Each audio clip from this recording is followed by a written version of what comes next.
9장 1절 8절의 말씀을 통해서 오늘 제목은 다윗 왕국과 장애인, 이런 제목으로 은혜를 나누고자 합니다. 사실은 오늘 성경에 나오는 그 내용대로 다윗 왕국과 다리 저는 자 또는 절름발이 이렇게 제목을 잡으려고 했는데, 요새는 이렇게 제목을 잡아도 장애인 비하라는 얘기가 바로 나오더라고요.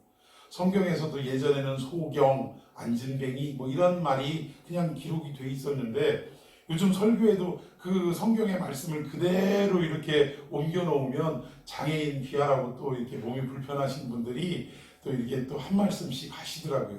그래서 어떤 경우에는 그냥 맹인이라고 표현하기도 하지만, 심한 경우에는 조심스러운 목사님은 시각장애인 이렇게 표현을 하시더라고요.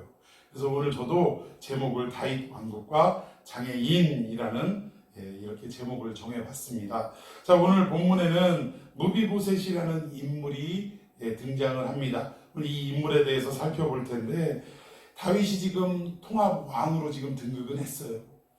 그 이스라엘 전체 12지파를 다스리는 왕으로 등극은 했지만, 그러나 시대적으로 볼 때 아직 나라가 완전하게 구비된 상태도 아니고 조금 어지럽고 뭔가가 좀 이렇게 불완전한 이러한 시기를 지내고 있다라는 것입니다. 뭔가 정리가 잘 안 된 상황인 거예요.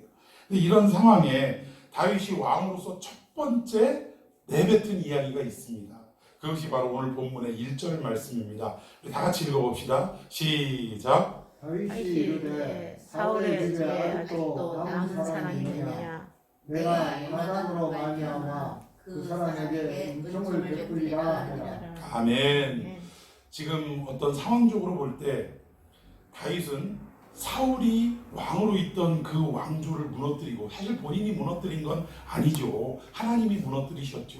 그리고 나서 그 왕조가 무너지고 새롭게 왕위에 등극한 사람이 다윗입니다.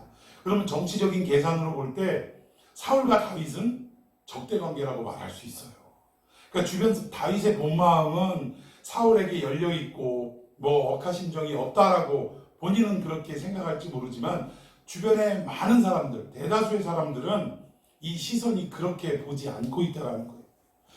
사울 왕국이 무너지고 왕이 되었으니 아마 이 사울의 어떤 관련되어 있는 모든 일족들, 혈족들이나 또는 그와 관계된 모든 재산은 어떻게 하겠다, 다 빼앗거나 죽이려고 하는 마음이 있겠구나 라는 시선 속에 있었다라는 것입니다. 그런데 이러한 상황 속에 다윗이 사울의 남은 자가 있느냐라고 물어볼 때 주변 사람들은 드디어 올 것이 왔다, 정적을 완전히 씨를 말려버리려고 하는구나 라고 생각을 할 수밖에 없다는 거예요. 그런데 내용을 가만히 들어보니까 왜 사울의 혈족들이 다, 사울의 일가가 남은 자가 없냐라고 찾는 그 이유를 보니까 그 사람에게 뭐 하려고요? 은총을 베풀려고 사울의 혈족들을 찾았다는 것입니다. 여러분, 다윗의 왕국은 세상 나라와는 뭔가 다른 모습을 가지고 있다라는 거예요. 이 잔당을 소탕하고 이 사울의 남은 재산도 다 빼앗고, 이런데 사실은 이렇게 정신을 다 몰두하고 이렇게 정치가 시작됩니다. 우리도 지금 정권이 다 바뀌어야 된다라고 이런 여론 속에 지금 있는데, 한 가지 걱정되는 건 또 뭐냐면, 정권이 딱 바뀌고 나서 정치 뭐가 따라요? 보복이 따르게 되더라는 거예요. 그러면 이것이 자칫 법에 의해서 정당한 절차로 이렇게 잘못한 자가 벌을 받는 건 당연한 거 아니겠습니까? 근데 이러한 관계 속에 법의 정당성을 가지고 이러한 일들이 일어나면 다행인데, 그동안 빼앗겼던 10년의 그 억울한 세월, 서러운 세월, 이것들을 되갚아주겠다라는 이런 마음으로 그냥 없는 죄까지도, 그냥 웬만하면 넘어가도 될 수 있는 이런 죄까지도 찾아내서 풍선 부풀리듯이 부풀리고, 그리고 나서 거기에 무거운 형량을 때려버리는 이러한 일들이 있어서는 될까요? 안 될까요? 우리 그리스도인들은 혹시나 정권이 바뀐다 할지라도 이러한 정치 보복이 있어서는 안 된다라는 것을 우리가 생각하시고, 그것을 위하여 새로운 정부, 아직 이루어진 건 아닙니다만 새로운 정부가 시작되게 된다면은 그것을 위해서 또 기도를 늦추지 않는 저와 여러분이 되기를 축원해 드리겠습니다. 오늘 다윗의 나라는요, 처음 이렇게 시작되면서 다른 나라와는 달리 사랑과 은총을 베푸는 것으로 시작이 되었다라는 것입니다. 이 시대는 뭐가 문제냐면 사랑이 상실된 게 문제라는 거예요. 참으로 사랑은 여러 가지가 있습니다. 하나님과 우리와의 관계, 신앙적인 사랑도 있고요. 흔히 아가페의 사랑이라고 얘기하죠. 이것 말고도 인간적인 관계 속에 또 정신적인 사랑이 있습니다. 플라토닉 사랑이라고도 하지만 정신적인 사랑도 있고 또 남녀 간의 어떠한 에로스 사랑도 있습니다. 그런데 이 시대의 문제가 뭐냐면 점점 이 사랑의 열정과 열기를 잃어버린다는 게 문제가 있다는 거예요. 하나님에 대한 뜨거운 사랑, 하나님은 우리를 향한 사랑은 단 한 번도 변한 적이 없어요. 근데 문제는 누가 변하냐? 우리 자신이 변하더라는 거예요. 어떨 때는 하나님 앞에 그렇게 생명까지도 내걸고 사랑할 것처럼 고백을 하다가도 어느 순간인가 보면 우리의 인생의 사이클이 올라갔다 내려갔다를 반복하는 모습을 볼 때 사랑이 뜨거웠다 식어졌다. 그래서 나온 말이 있잖아요. 사랑이 변하냐? 이런 얘기 있지 않습니까? 사실 이 말은 남녀간에서 이루어지는 말이 아니라 누가 제일 하고 싶은 말일까요? 하나님이 우리를 향해서 당신의 자녀들, 성도들을 향해서 하시고 싶은 말일 거예요. 얘들아, 사랑이 변하냐? 나는 니들을 향해 한결같았단다. 이 말씀을 하고 싶었을 거라는 추측이 있습니다. 그런데 이것 말고도 우리 인간적인 사회 속에서도 사랑이 점점 식어져 가요. 그리고 특별히 남녀 간의 사랑도 예전에 우리 젊었을 때만 해도 어떤 마음에 드는 이성이 있으면 특히 남자들 무슨 얘기하냐? 한번 자기의 마음을 딱 이렇게 꺼내놨다가 거절당하면 무슨 말이 있죠? 10번 찍어? 안 넘어가는 나무 있냐? 하고 계속 갔다가 그냥 대시를 하는 거예요. 근데 요즘 이런 청년들한테 이런 얘기를 하면 단박에 나오는 얘기가 뭐냐면 목사님 요즘에 2-3번만 그렇게 하면 고발자 고소당합니다. 경찰들 뜨고 난립니다. 그렇게 못합니다. 스토킹 한다고 대번에 신고가 들어온다라는 거예요. 그러니까 사회적 분위기도 사랑이 점점 식어져가고 메마르다 보니까 사랑을 표현하는 적극적인, 그러니까 이게 건강한 어떤 대시가 되어야 되지, 이 불건전하고 뭔가 정신적으로 뭔가 이게 정상적이지 않은 이런 대시가 되니까 신고를 하죠. 여러분, 상대방도 대시를 받을 때 무조건적으로 막 무섭거나 공포에 떨도록 대시하면 그 누가 받아들이겠습니까? 대시를 해도, 남자가 여자한테 대시를 해도 뭔가 유머가 좀 섞여 있고 그리고 뭔가 여지를 줄 수 있는 이런 상황이 돼야 되는데 그냥 자기 마음만 갖다가 막 들이대면 이게 누가 좋아합니까? 제가 동물의 왕국 보니까 세상에 짐승의 아무것도 수컷이 그냥 막 들이대면 싫어하더라고요. 호주에 있는 뭐죠? 캥거루 말고 나무에 코알라도 수컷이 그냥 암컷의 마음은 전혀 상관없이 그냥 막 대시를 하니까 나중에 막 소리를 지르다가 그냥 소변을 얼굴에다 봐버리더라고요, 나무 위에서. 아니, 징그러우니까 그냥 그래 해버리는 거예요. 인간은 오죽하겠습니까? 근데 아무튼 중요한 건 건강한 정신의 바탕에서 우리가 자꾸 사랑을 강조하고 또 사랑에 대해서 열정을 품는 것은 아무리 강조해도 부족함이 없다라고 저는 생각이 됩니다. 근데 이 다윗은 권좌에 오르자마자 정치적인 정리를 하려고 한 게 아니라 사랑을 강조했고 은총을 베푸는데 첫 번째 일성이 있었다라는 것입니다. 자, 우리 성경 계속해서 읽어봅시다. 2절 시작. 사울의 집에는 조용한 사람이 있으니 그의 이름은 시바라. 그를 다윗의 앞으로 부르매 왕이 그에게 말하되 내가 시바냐 하니 이르되 당신의 종이니라 하니라. 예, 여기 보니까 사울의 집에 종이 한 사람이 있는데 그 사람 이름이 시바래요. 이거 큰일 났네요.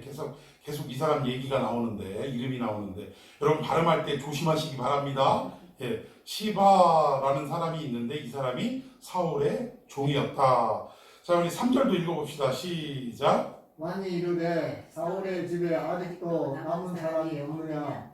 내가 그 사람에게 하나님의 은총을 베풀고자 하노라 하니 시바가 왕에게 이르되 요나단의 아들 하나가 있는데 다리 저는 자이라 하니라. 아멘. 여기 보니까 사울의 종이었던 시바를 다윗 왕이 불렀어요. 그래서 혹시 이 사울 왕가에 남아있는 자가 있느냐? 누구보다도 잘 알 수 있는 사람이니까. 그런데 물어봤는데 이 사람 대답이 요나단의 아들 중에 뭐 하는 자가 있어요? 참 이게 장애인들, 몸이 불편한 사람들의 그 당시의 비애입니다. 이름을 얘기하면 될 거 아니에요. 요나단의 아들 중에 무비보셋이라는 사람이 있는데 라고 이야기한 다음에 그 다음에 이 사람의 상태가 이렇습니다 라고 소개하면 되는데 이름조차 거론하지 않고 이 사람의 상태만 먼저 얘기한다는 거예요. 다리 저는 사람이 있습니다. 그러니까 이름도 없다라는 거예요. 이름도. 여러분, 장애인은 그때 당시에 이렇게 몸이 불편한 사람들은 유대인들은 어떤 시각과 생각을 가지고 살았냐면 이 땅에 살아가면서 몸이 불편한 사람, 이런 사람들은 하나님으로부터 뭘 받은 사람? 저주받은 사람. 건강하게 사는 사람은 축복받은 사람. 이원론적으로 생각을 했다라는 거예요. 이 땅에서 재물이 많은 사람은 하나님 앞에 축복받은 사람. 그와 반대로 가난하고 정말 저 하층 계급에서 살아가는 이런 사람들은 하나님 앞에 저주받은 사람. 여러분, 왜 그 당시에 고아와 과부가 대접을 못 받은 줄 아십니까? 여러분, 당시에 과부 같은 경우, 여자 같은 경우에는 남편의 그늘이 없어져 버리면 이 여자는 스스로 어떤 경제적인 활동을 할 수 없을 뿐더러 그냥 사회적 구조 자체가 이 사람은 가난해질 수밖에 없는 그러한 제도였다는 거예요. 그러면 당시의 상황이 부자는 축복받고 가난하면 저주받은 것이다라고 여겼기 때문에 과부들은 다 한결같이 왜 과부가 됐어요? 하나님께 저주를 받았기 때문에 과부가 되었다. 이렇게 생각을 했다는 거예요. 고아들 어떻습니까? 부모를 잃은 서름도 만만치 않은데 그런 아이들을 향해서 어떻게 해요? 하나님으로부터 저주를 받았기 때문에 고아가 됐다. 그래서 가난하게 살았다라고 생각을 한다는 것입니다. 더군다나 몸이 불편한 사람들은 하나님 앞에 저주를 받아 저렇게 살아가는 것이다.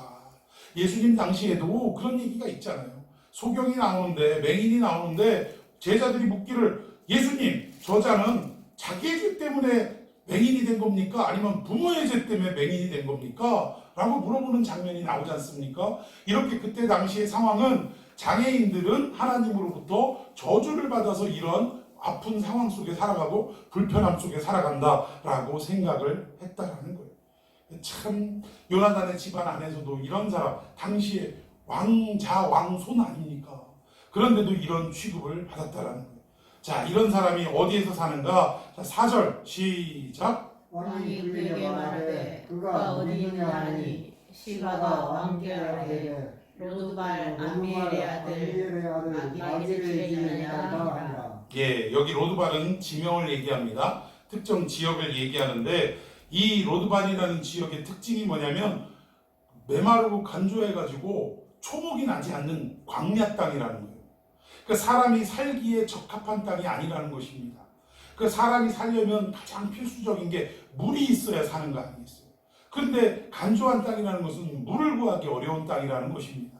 여러분, 참으로 살아가는 인생도 몸에 장애를 입고 세상에 따가운 시선 속에 살아가는 것도 어려울 텐데 여기에다가 지금 처한 삶의 터전도 어떤 땅이냐?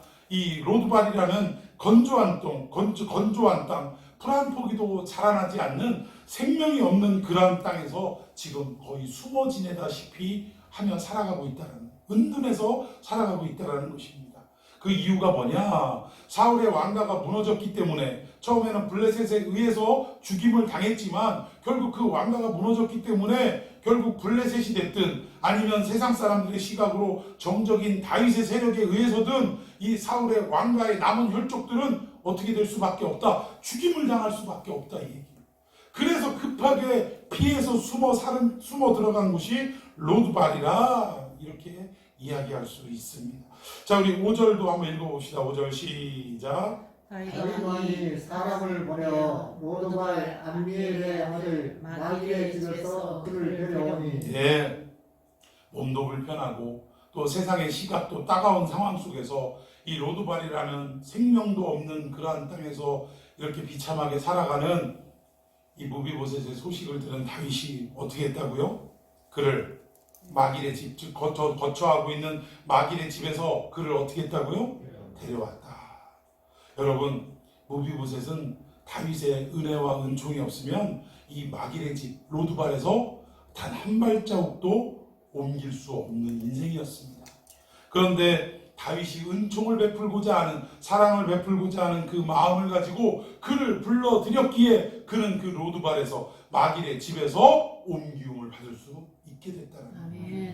여러분, 이 원리를 가만히 생각해 보면 우리도 이 구원의 세계, 오늘도 주일을 맞이해서 예배드리러 예배의 처소, 이 예배당으로 우리가 나왔는데, 우리가 우리의 자력으로 이 자리에 나온 것 같지만 사실은 하나님이 여러분의 삶을, 여러분의 모든 인생을 불러주시지 않으면, 초청해 주시지 않으면 오늘 우리가 이 예배의 자리로 올 수 없었다는 것입니다. 여러분, 요한복음 6장 44절 한번 읽어봅시다. 시작. 나를 보내신 아버지께서 이끌지 아니하시면 아무도 내게 올 수 없으니 오늘 그를 내가 마지막 날에 다시 살리리라. 아멘. 여기 보니까 지금 예수님 앞에 모여들은 제자와 회중들을 향해서 하신 말씀인데, 나를 보내신 아버지, 즉 하나님이 이끌어 주시지 않으면 너희들이 내 앞으로 올 수 없다.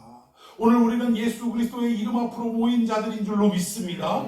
그런데 이 모인 것이 하나님의 은혜가 아니고 하나님의 강권적인 부르심이 아니면 우리가 예수 앞으로 올 수 없었다는 이 얘기예요. 이 오늘 장면, 다윗 왕이 이 마길의 집에 있는 숨어있는 무비보셋을 자기의 왕궁으로 부른 이 사건을 통해 뭘 설명하고 계시냐?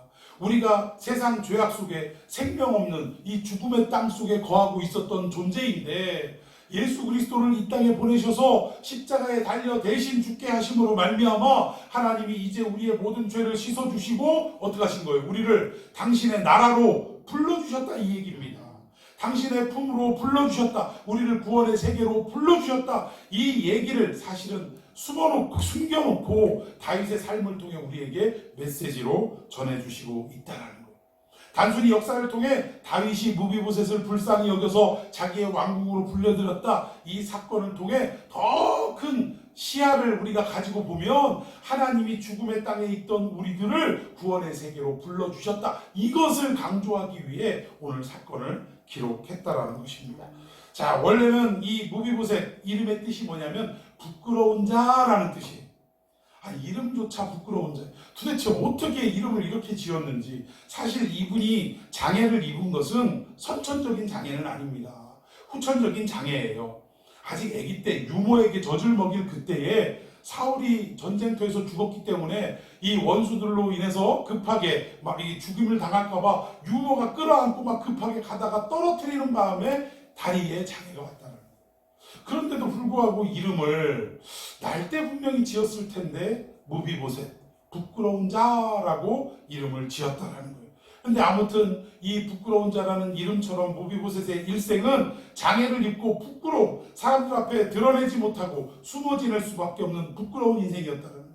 이런 부끄러운 인생인 우리들도 참으로 하나님 앞에 감히 나설 수 없는 우리들이었지만 예수님을 통해서 우리를 불러주시고, 그러니까 영적으로 우리가 누구였느냐? 무비보셋이었다, 이 얘기입니다. 그 간조한 땅, 생명 없는 땅에 그냥 감히 바깥으로 나가지도 못하고 죄에 억눌려서 노예 생활을 하면서 종노릇하면서 우리가 살았는데, 이러한 삶에 하나님의 부르심이 있었다라는 거예요.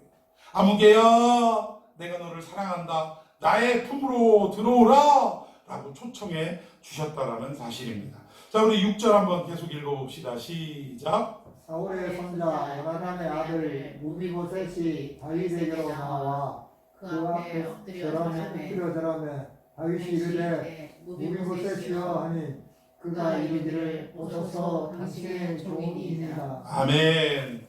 여기 앞에 사울의 손자 요나단의 아들 무비보셋이, 요거는 누가 불러준 게 아니라 그냥 설명하는 거예요. 설명하는 거. 이 무비보셋이 처음 이름을 불리움을 받은 게 언제냐? 다윗에게 나와 엎드려 절을 할 때, 다윗의 초청을 받고 엎드려 절할 때, 즉 구원의 세계에 들어왔을 때, 그때 비로소 다윗이 뭐라고 이를 불렀느냐? 무비보셋이요 하고 그의 이름을 불렀다. 세상 사람들은 뭐라고 불러요? 다리 저는 자요 라고 불렀다는 거예요. 부끄러운 자요 라고 불렀다는 거예요. 그런데 다윗은 자비와 은총의 마음으로 그를 만나자마자 첫 번째 이름을 불러주었다는 것입니다. 우리의 시 중에도 그런 거 있지 않아요? 이름을 불러주할 때 꽃이 되었다. 뭐 이런 얘기 있지 않습니까? 하나님도 참으로 우리는 무명에 불과한 존재라는 거예요. 70억이 넘는 또 오고 오는 세대 속에 수많은 인구 속에 우리 한 사람이 그 이름이 뭐가 그렇게 대단합니까? 아무것도 아닌 존재예요. 그런데 우리 하나님은 우리를 어떻게 불러주시기를 원하냐? 우리의 이름을 기억하고 우리의 이름을 불러주시기를 원하시더라는 사실. 이거는 특별한 애정이 없으면 그 높고 크신 하나님이 우리의 이름 기억하지 못하는 것도 사실은 어찌 보면 당연한 것입니다. 요즘은요, 교회가 대형화되니까 문제가 뭐냐면 어떤 큰 교회 목사님이 공항을 가가지고 이제 미국에 가려고 공항에 나가서 이제 있다가 비행기를 탔는데 비행기 항공 승무원이 목사님 안녕하세요 하면서 이게 인사를 하는데 누군지를 모르는 거예요. 근데 설명을 해야 돼. 저 목사님 교회에 나가는 청년부 누구입니다 라고 소개를 하니까 그제서야 반갑다고 하면서 이거 처음 만난 사람하고 똑같지요. 그러니까 대형 목회가 좋은 것만은 아닌 것이 자기에게 맡겨진 여러분 목양이라는 게 뭐죠? 내게 맡겨진 양떼를 어떻게 하라는 거예요? 살피고 건강하게 성장하도록 먹이고 그러는 게 뭐 어디 아프면 치료해주고 그것도 지난번에 우리 영상 봤습니다만 그 꼴짝이 그 구덩이에 탁 빠져 있으면 가서 꺼내주고 다시 처박힌다 할지라도 다시 꺼내주고 이게 목양 아닙니까? 그리고 풀이 있는 목적지로 끌고 가야 되고 건강하게 성장하도록 돕는 게 목양인데 이게 목자들을 보면요 양들이 많은 것 같아도 이름을 다 지어준 목자도 있을 뿐더러 그리고 누군지 그 어떤 양인지를 다 알아보더라고요. 그리고 유독 그게 몸이 아프거나 이러면 유독 관심을 가지고 그 양을 살펴보더라고요. 그런데 목양이라고 타이틀을 가지고 있으면서 목회한다라고 타이틀을 가지고 있으면서 내 성도가 누군지도 몰라요. 이게 성립이 됩니까? 사실 성경적인 건 아니에요. 목양을 하는데 너무 이게 대형 교회를 이루어서 성도가 누군지조차 모른다. 이건 그렇지 않다라는 거예요. 이 예루살렘 교회도 뭐 하루에 3,000명씩 회개하고 돌아와서 대형 교회를 이루었다고 하는데 여러분 분명한 것은 예루살렘에는 목사님 혼자서 다 치리한 게 아니라 예수님의 제자들이 같이 공동으로 있었지 않습니까? 그러니까 이게 분명하게 나누었고 서로 원활하게 회의를 자주 하면서 성도 간에 어떤 어려움이 있을 때마다 이게 소통이 가능했다라는 거예요. 그래서 일일이 찾아다니고 뭐 이러면서 연약하고 힘든 사람들에게 그렇게 목양을 펼치는 이런 목회가 있다가 결국 이것도 하나님이 원치 않으시니까 그 땅에 뭐가 있게 되냐? 핍박이 있게 만드시더라는 거예요. 핍박이 있으니까 교회가 자꾸 살집만 커져가니까 하나님이 핍박을 통해 어떻게 하시는 거예요? 이 교회를 흩어버리시는 거예요. 온 세계로 흩어버리시는 거예요. 여러분 교회가 너무 어느 정도 부흥의 가도를 달리는 거 있을 수 있고 필요한 일입니다. 그러나 어느 정도 궤도에 올라가면 이거 어떻게 해야 돼요? 부목사님들 또 이런 분들에게 어떻게 해야 돼요? 교회를 분교해 줘야 돼요. 나눠줘야 돼요. 예, 여기저기 가서 목회를 하실 수 있도록 성도님들도 그냥 원래 섬기던 교회에서 따로 떨어져 가려면 마음이 진짜 무슨 친정 놔두고 시집가는 멀리 시집가는 그런 그 새색시처럼 마음이 참 불편하고 그렇지만 그럼에도 불구하고 하나님의 나라를 세우는데 큰 일조를 한다라고 여기면서 기쁨으로 가야 되는 것입니다. 그 핍박으로 예루살렘 교회 흩어질 때 뭐 기쁨으로 갔겠어요? 울며 겨자 먹기로 그냥 안 갈 수 없으니까 갔지. 그런데도 불구하고 가는 곳마다 교회를 세우고 놀라운 하나님의 나라를 목격하는 그런 역사가 있었지 않습니까? 그러니까 오늘도 참 이런 부분을 볼 때 참 이게 이름을 다 기억할 수 있을 만큼 그 정도는 돼야 돼요. 그 정도의 목회가 딱 좋은 것 같아요. 어떤 그 목사님, 유명한 목사님이신데 우리 교단에서 참 신학자로 이렇게 일컫는 분인데 이분이 목회하다가 뭐 이렇게 많지도 않아요. 한 800명 정도 목회하는데 이 부부가 나이가 꽤 들었는데 안타까운 게 뭐냐면 이 부부 사이에 자식이 없는 거예요. 그래가지고 매일같이 나와서 자식 위해서 기도하고 자식 달라고 기도하고 뭐 이러고 목사님한테 기도 제목 올리고 이랬는데 이 목사님이 큰 실수를 해버리고 말았어요. 와가지고 개인적으로 인사를 하는데 이게 목사님이 성도인 건 알았어. 그래가지고 집사님 예 반갑습니다. 그러면서 얘기하다가 뭐라고 얘기를 했냐면 애들은 잘 크죠? 라고 얘기를 한 거예요. 여태 자식 놓고 자식 달라고 기도하는 그 성도 기도 제목도 올리고 뭐 이랬는데 그게 1, 2년 얘기가 아니라 몇 년을 그랬는데 거기다 대고 그런 얘기를 딱 하니까 이분들이 시험이 들어가지고 얼마나 마음의 상처가 컸겠습니까? 그러니까 목양은 적당한 크기 그리고 그걸 넘어서면 분교하는 이러한 원리와 원칙을 가지고 하기를 우리 기도하십시다. 아멘. 자, 우리 6절에 보니까 그렇게 이름을 불러줬다 이거예요. 다윗이 무비보셋이여 세상 누구도 이름을 부르지 않고 다리 저는 자요 속된 말로 이 장애인아 뭐 이런 식으로 부르는 인생이었는데 무비보셋이여 하고 따뜻하고 다정한 음성으로 그 이름을 불러주었다라는 것입니다. 자, 이때 이 무비보셋은 겁이 덜컥 났어요. 왜 이 사람의 시각도 다윗의 잔당들을 다 이렇게 그냥 소탕하려고 나를 부른 것이 아닌가 이런 두려움 속에 그 앞에 엎드려서 나는 당신의 종입니다 하고 살려만 달라고 지금 엎드리는 거예요. 근데 이러한 상황 속에 이름을 따뜻하게 불러주었다라는 것입니다. 자, 이사야 43장 1절에도 하나님도 우리의 이름을 불러주세요. 다 같이 읽어봅시다. 시작. 야곱아 너를 창조하신 여호와께서 지금 말씀하시느니라.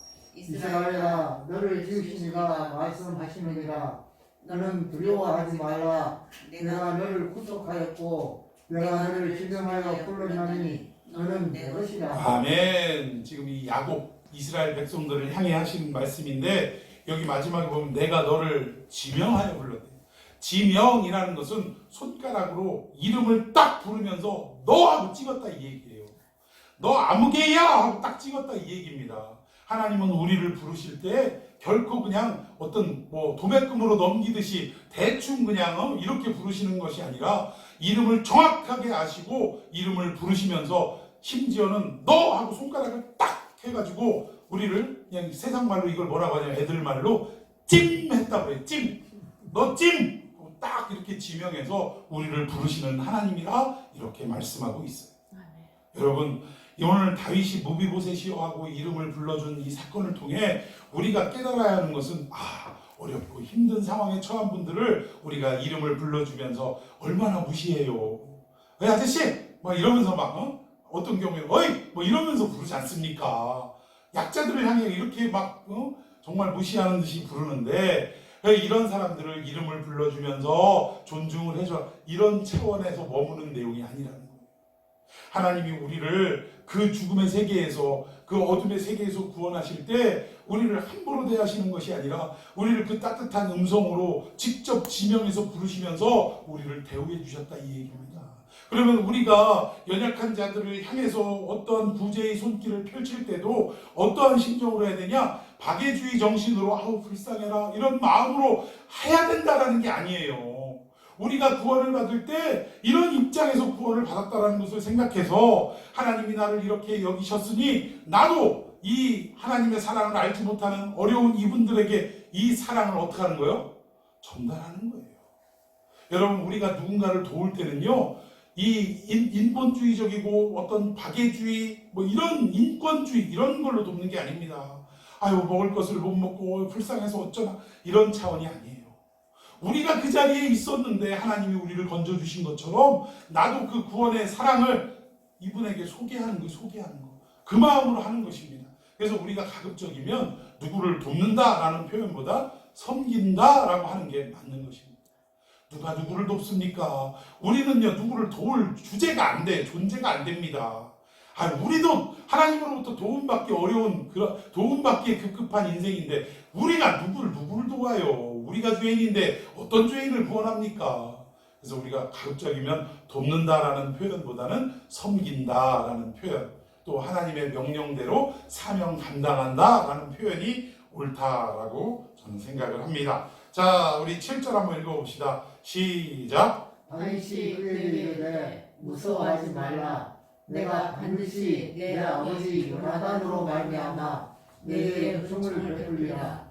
내가 내 할아버지 사울의 모든 밭을 다 내게 도로 주겠고 또 너는 항상 내 상에서 떡을 먹을지니라 하니. 아멘. 여기 7절에 다윗이 두려워 떨고 있는 왜 두려워요? 나 죽이려고 데려왔구나라고 생각하니까.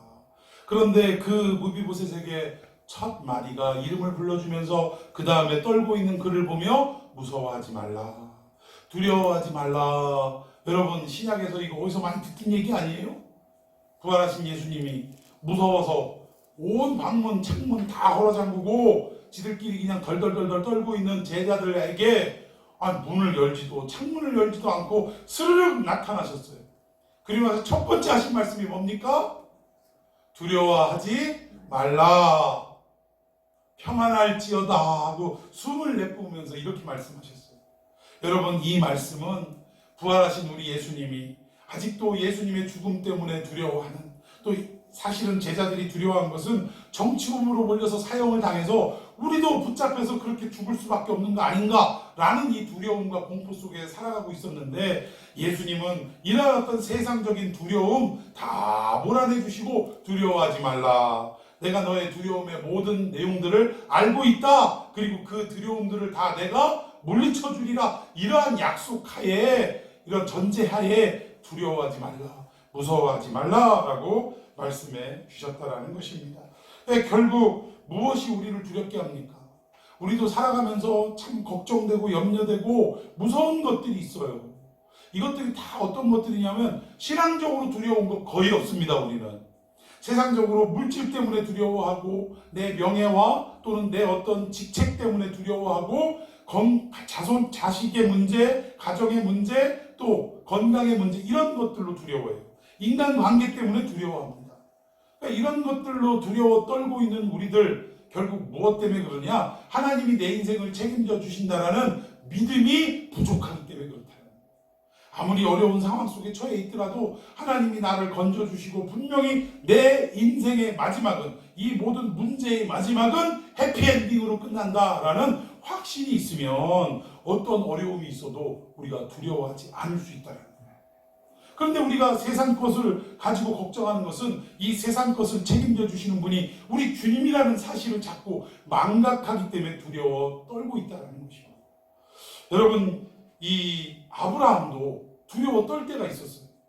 창세기 15장에 가보면 13장에 그 어마어마한 승리를 거뒀는데 15장에 딱 가니까 14장에서 승리를 거두고 뭐 축복까지 받고 뭐 천지의 주제시여 하면서 11조도 드리고 이랬던 아브라함이 15장 1절에 그 후에라고 시작하면서 뭔가 두려워하고 있었다라는 거예요. 그게 뭘로 나타나느냐? 하나님이 딱 오셔서 아브라함아 두려워하지 말라, 나는 너의 지극히 큰 방편이라 라고 말씀하십니다. 그러면 지금 아브라함이 무서워하니까 이 말씀을 하시지, 무서워하지도 않는데 야 무서워하지 말라, 내가 네 방패가 되어줄게, 이런 얘기를 왜 하냐 이 얘기예요. 근데 그 내용을 가만히 보니까 아브라함이 무서워하는 이유가 그 다음에 나오더라고요. 뭐가 무섭냐? 앞전에 어떻게 승리를 거뒀어요. 하나님 은혜 가운데. 처음엔 하나님 은혜인지도 모르고 이 연합군들을 쫓아가서 롯과 그의 모든 빼앗긴 것들을 빼앗아 왔는데, 어쩌다가 이 사람들이 그냥 무방비 상태에서 당했으니까 패했는데, 이것들이 다시금 전열을 정비해가지고 보복해 들어올 가능성이 있습니까? 없습니까? 있는 거예요. 근데 그때 당시에는 자기의 가장 믿을 만한 어떤 뭐 군사력이라든가 재산이라든가, 이것은 뭐냐? 자식이에요, 자식. 종이 아무리 많아도 종은 배반할 수 있지만 자식은 배반하지 않잖아요. 물론 가끔 왕의 어떤 아들들이 배반한 사건도 있지만 대부분 자식은 이게 피로 맺은 동맹 아닙니까? 그런데 아브라함에게 자식이 있어요? 없는 거예요. 그러니까 언제 우리 집안이 문 닫을지, 언제 패망할지 항상 두려워 떨고 있더라는 거예요. 근데 하나님이 나타나셔서 무서워하지 말라, 네가 자식이 없는 거 가지고 걱정하는 것은 뭘 잊어버렸기 때문이에요. 창세기 12장에 하나님이 약속하신 땅, 자손, 또 하나님이 이미 주권을 허락하셨으니까 나라를 이루시겠다라는 하나님의 약속을 어떻게 하는 거예요? 망각하고 잊어버렸으니까 두려워하는 거예요. 여러분, 우리가 세상 일에 이리 치이고 저리 치이고 하는 일들이 수도 없이 많지만 그럼에도 불구하고 우리는 두려워하지 않아야 할 줄로 믿습니다. 왜? 그 두려워하지 않는 그 중심, 가장 기본 기초에는 누가 있기 때문에? 하나님이 우리와 함께하고 있기 때문에. 믿습니까? 이 믿음을 가지고 살아가는 저와 여러분이 되기를 축원해 드리겠습니다. 자, 8절 시작. 그가 전하여 이르되 이 종이 무엇이기에 왕께서 죽은 개 같은 나를 돌아보시나이까 하니라. 예, 이 감격이 묻어나오는 표현 아닙니까? 세상 사람들도 돌보지 않는, 속된 말로 장애인, 몸 못 쓰는, 옛날에는 두 글자 많이 했잖아요. 이런 존재인데 누구도 나를 살펴주지 않는데, 아니 이 나라의 가장 높은 왕 다윗 왕이여, 당신이 어찌 죽은 개 같은 나를 돌아보십니까? 살아있는 개도 아니에요. 살아있는 개는 주인의 손길을 맛봅니까? 못 봅니까? 맛보는 거예요. 상에서 부시래기라도 던져줍니다. 근데 죽은 개는 주인이 어떻게 해요? 갖다 버리라고 시키지요.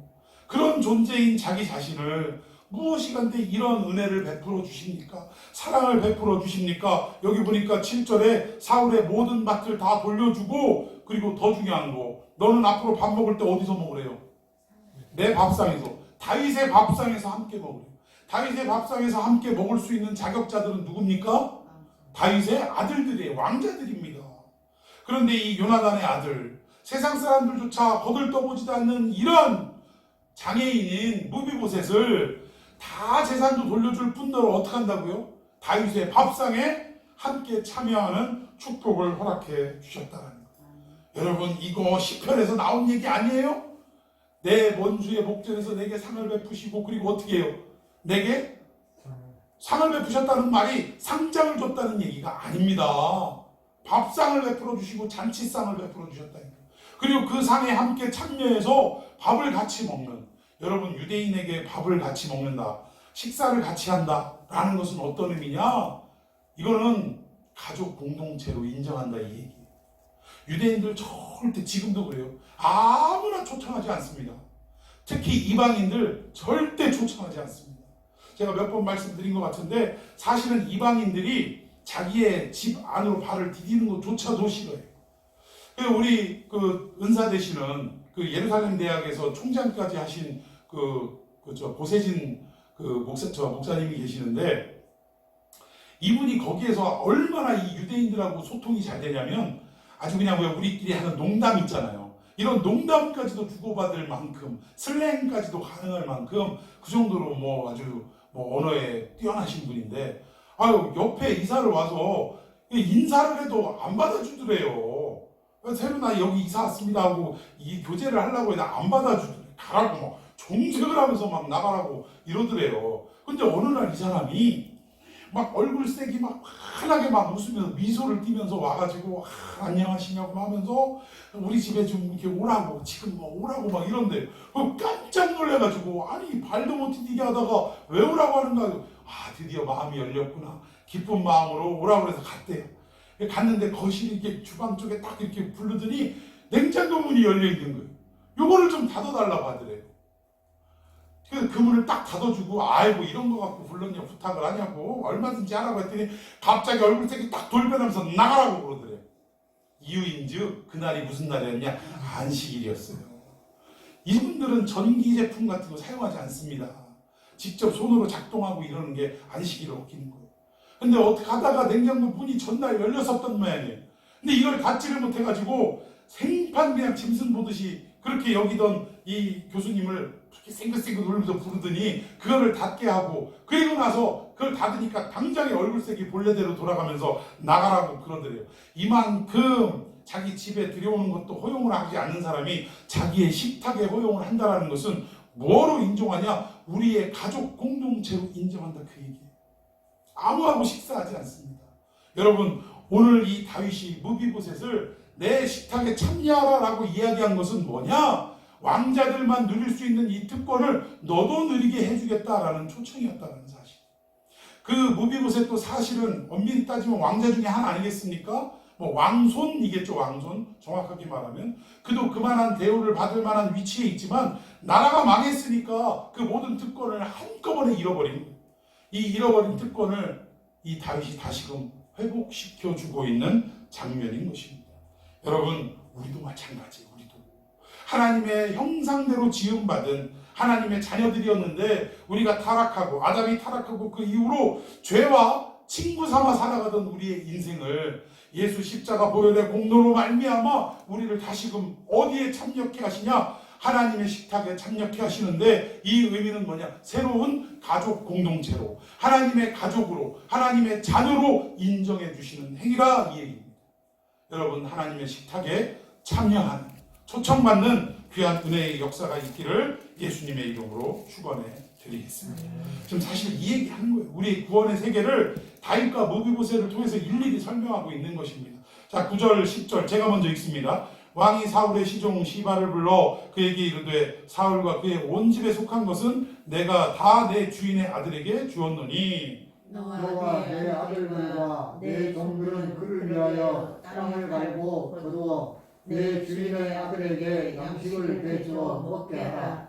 그러나 내 주인의 아들 무비보셋은 항상 내 상에서 떡을 먹으리라 하시니라. 아멘. 무비보셋은 사실은 도망가던 유모가 떨어뜨려서 다리를 절게 되었는데, 결국 이 사울의 종이었던 이 시바를 통해서 무비보셋의 모든 그 과거에 누렸던 그 아버지 할아버지의 재산들을 되찾게 해주고, 그리고 다윗의 식탁에 참여할 수 있도록 은혜를 베풀어 주는데, 사실 이게 뭘 나타내느냐? 구원의 여망이 없는 무비보셋에게 어느 날 갑자기 이런 놀라운 은혜와 은총이 쏟아졌다 이 얘기입니다. 근데 이 모든 과정이 무비보셋의 노력과 무비보셋의 어떤 열정으로 이루어진 일이 하나라도 있습니까? 오직 누구의 은혜예요? 다윗의 은혜였다라는 거예요. 다윗의 자비였고 다윗의 은총이었다라는 것입니다. 결국 우리가 구원받는 것도 어떻게 설명할 수밖에 없느냐? 우리는 구원의 여망이 없던 존재였다라는 거예요. 그런데 하나님께서 일방적으로 아들을 보내셔서 우리의 모든 죄를 다 덮어 씌우시고 십자가에 죽게 하심으로 말미암아 우리를 당신의 자녀로 다시금 회복시켜 주셨는데, 이 모든 것에 우리는 자꾸 착각하는 게, 내가 기도를 이렇게 열심히 했기 때문에, 내가 이렇게 구제를 많이 했기 때문에, 내가 이렇게 헌신과 봉사를 했기 때문에, 선교를 했기 때문에 자꾸 우리의 공로에 빗대어서 구원의 대가가 임했다라고 착각한다는 거예요. 이게 바로 율법주의입니다. 율법주의는 뭐 계명을 지키며 살아야 한다 이런 개념보다 이걸 뛰어넘어서 우리가 어떻게 한 대가를 받는 것, 여러분 삭군이라는 말 있죠? 이 주의 종들에게 삭군이라고 하는데, 이 삭군이 왜 잘못됐냐면, 여러분 생각해 보세요. 일한 만큼 싹쓸 받는 게 정당합니까? 안 정당합니까? 정당한 거예요. 그럼에도 불구하고 성경은 삭군 목자를 아주 안 좋게 평가합니다. 이유가 뭐죠? 내가 일한 만큼 그 대가를 받는다라고 생각을 하니까 하나님의 입장에서는 괘씸한 거예요. 네가 뭘 일해서 대가를 받았냐? 오직 하나님의 은혜로 네가 받은 거지. 그리고 받은 은혜에 감사 감격해서 아니 삭이 있든 없든 그거하고 상관없이, 아니 내 주님이 명령하셨으니까 가서 그 사명을 감당하는 것이지. 여러분 이 원리 아니겠어요?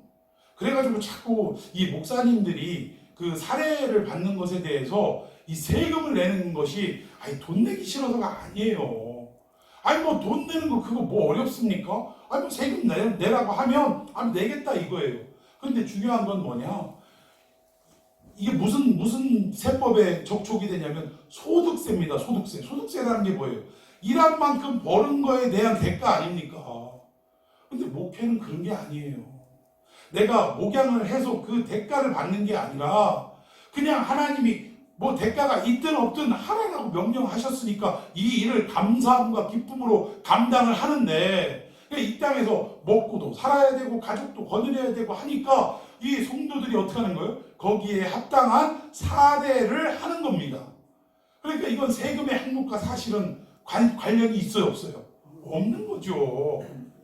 참 이런 부분들을 우리가 종교적인 이 신앙적인 부분들을 법리적으로 자꾸 이게 납득을 시키고 이해시키려고 하니까 세상 사람들은 이해를 못하는 거예요. 아니 종교적 영역을 어떻게 이 법으로 과학으로 이거를 받아들일 수 있겠습니까? 그러니까 아무튼 이 여기에서 나오는 모든 것들을 다 회복하는 역사가 있었는데, 여기에는 자기의 노력과 자기의 어떤 뭐 의지나 이런 부분들이 하나도 없다라는 것을 우리에게 말씀하고 있다라는 것입니다. 자, 11절 시바가 왕께 아뢰되 내 주 왕께서 모든 일을 종에게 명령하신 대로 종이 준행하겠나이다 하니라. 무비보셋은 왕자 중 하나처럼 왕의 상에서 먹으니라. 12, 13 무비보셋에게 어린 아들 하나가 있으니 이름은 미가더라. 시바의 집에 사는 자마다 무비보셋의 종이 되니라. 무비보셋이 항상 왕의 상에서 녹음으로 예루살렘에 사니라.